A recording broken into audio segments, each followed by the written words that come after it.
अस्सलामुअलैकुम six class. बिस्मिल्लाहिर्रहमानिर्रहीम। ये 30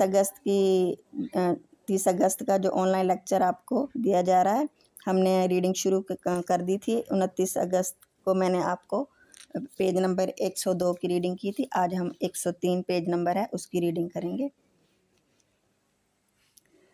बच्चों के लिए दीगर नज़मों में आपको अगर याद है तो 29 अगस्त की डायरी में हमने ये दुआ, बच्चे की दुआ जो नज़म है उसका शेर जो है उस पर इख्तिताम किया था।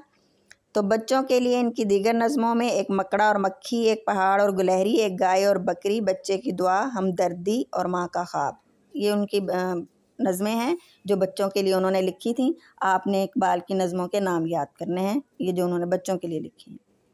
ये नज़में उनके उर्दू मजमुआ कलाम बांगे दरा के हिस्सा अव्वल में मौजूद हैं। हर नज़म में बच्चों को कोई ना कोई पते की बात बताई गई है। इसका मतलब ये है कि कोई ना कोई सबक होता है, जो पैगाम होता है जो इकबाल जो है वो बच्चों को देते हैं।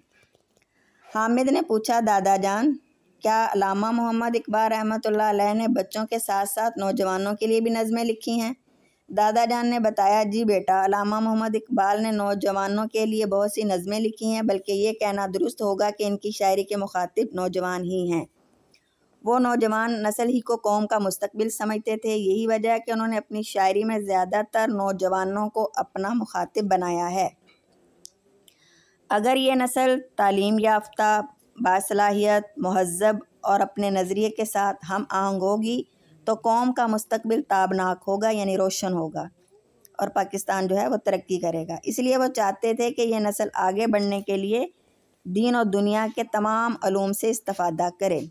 इस्तिफ़ादा होता फ़ायदा हासिल करे, और दीनी अलूम यानी अपने अल्लाह और इस्लाम की तालीमात पर अमल करें, और दुनियावी अलूम जो हैं वो साइंस और टेक्नोलॉजी में आगे बढ़े। और जो काम इस कौम के बुज़ुर्गों के हाथों में मुकम्मल नहीं हुए वो इस कौम के नौजवानों के हाथों अंजाम पजीर होंगे। अल्लामा मोहम्मद इकबाल रहमतुल्लाह अलैह ख़ुद भी कौम के नौजवानों के लिए हमेशा फ़िक्रमंद रहते थे। वो चाहते थे कि ये नौजवान के अंदर भी यही एहसास और दर्द पैदा हो। अल्लामा मोहम्मद इकबाल रहमतुल्लाह अलैह ने एक मौका पर दुआ देते हुए फरमाया कि जवानों को सोज़े जिगर बख्श दे, जवानों को सोज़े जिगर बख्श दे, मेरा इश्क मेरी नज़र बख्श दे।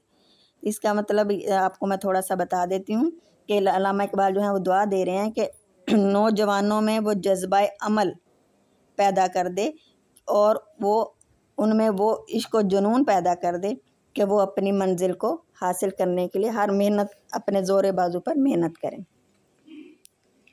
उन्होंने नौजवान नस्ल को खुद शनासी और खुदा शनासी का दर्स दिया है। इसका मतलब है कि इंसान खुद को पहचाने तो तभी वो खुदा को पहचान पाएगा। वो मुस्लिम नौजवानों को शाहीन के नाम से पुकारते थे।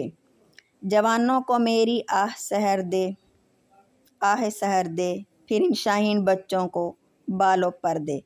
आह सहर से यही मुराद है कि जज्बा अमल, एहसासात, जज्बात, यानी कि उनके दिल में वो दर्द पैदा कर दे कि जो उनको इस बुलंद मर्तबे पर पहुंचा दे जिस पर वो आसमान की बुलंदियों को छू लें। कि जैसे मैं सोचता हूँ, मेरी नज़र जो देखती है वो भी मेरा जो है ना, वो मेरी जो आय सहर है या मेरा जो नूर नज़र है वो भी उनको, नूर बसीरत है वो भी उनको बख्श दे।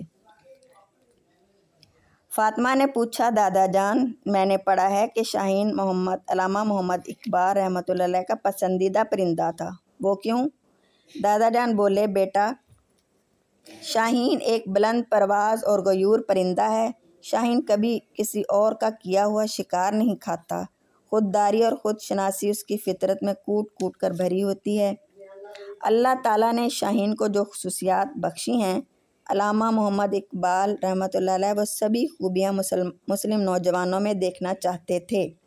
अल्लामा मोहम्मद इकबाल रहमतुल्लाह अलैह के मुताबिक नौजवानों में शाहीन की तरह बुलंद परवाज़ी की सिफ़त पैदा होने का मतलब ये है कि उनके मकासद बहुत बुलंद हों, वो हमेशा ऊंची सोच सोचें, उनकी सोच में और अमल में पस्ती ना हो, इनके वो नीचे ना सोचें। शाहीन की नज़रियाती की नज़र बाकी तमाम परिंदों से कई गुना तेज़ है, जिसके बायस वो बहुत दूर तक देख सकता है।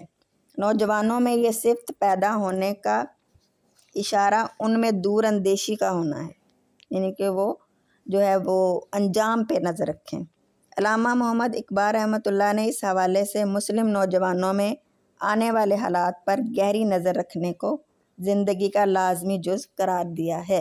ये यहाँ तक आपकी रीडिंग है। आपने अच्छी तरह से इसको रीडिंग को करना है। पढ़ने के दौरान में कि ये सवाल हैं आपके कि अल्लामा मोहम्मद इकबाल की शायरी में ज़्यादातर इनके मुखातिब कौन हैं। ये आपने सारी रीडिंग पे पढ़ा कि नौजवान और बच्चे टेलीविज़न पर क्या देख रहे थे। वो अपना पसंदीदा प्रोग्राम यानी कि क्विज़ प्रोग्राम देख रहे थे। प्रोग्राम का इख्तिताम किस मिली तराने से हुआ। तीनों अरब हमारा, हिंदुस्तान हमारा, मुस्लिम है हम वतन है सारा जहां हमारा। ये इस तराने से जो है वो प्रोग्राम का इख्तिताम हुआ, यानी प्रोग्राम उन्होंने ख़त्म कर दिया था। अब आपके जो लिखने का काम है, होमवर्क है, वो आपके ये सवाल हैं। वो क्या गुरदूं था तू जिसका है एक टूटा हुआ तारा से मुराद ये है कि इकबाल नौजवानों से कह रहे हैं कि क्या तूने कभी गौर किया है कि तुम्हारे असलाफ कितने बुलंद मर्तबा थे। आप भी उन्हीं की नस्ल से हो, उन्हीं की औलाद हो, तो अपने बुज़ुर्गों के कारनामों का मुताला करो और उनकी ज़िंदगियों से सबक सीखो। और दूसरा सवाल है कि अल्लामा मोहम्मद इकबाल की शायरी में ज़्यादातर उनके मुखातिब नौजवान क्यों हैं। जवानी में तमाम क़ुव्वतें जोबन पर होती हैं, यानी कि ताकत ज़्यादा होती है और जोश और जज्बा की फरावानी होती है।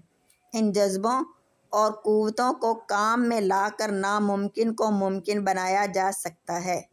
तो ये हैं आपके दोनों सवालों के जवाब। मैं आपको रिटर्न में सेंड कर रही हूँ।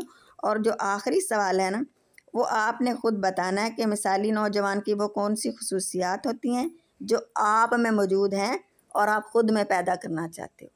ये अब आपका सवाल का जवाब आपने ख़ुद ढूंढना है, ख़ुद लिखना है। ये आपका होमवर्क है। बस सलाम फ़ी अमान अल्लाह।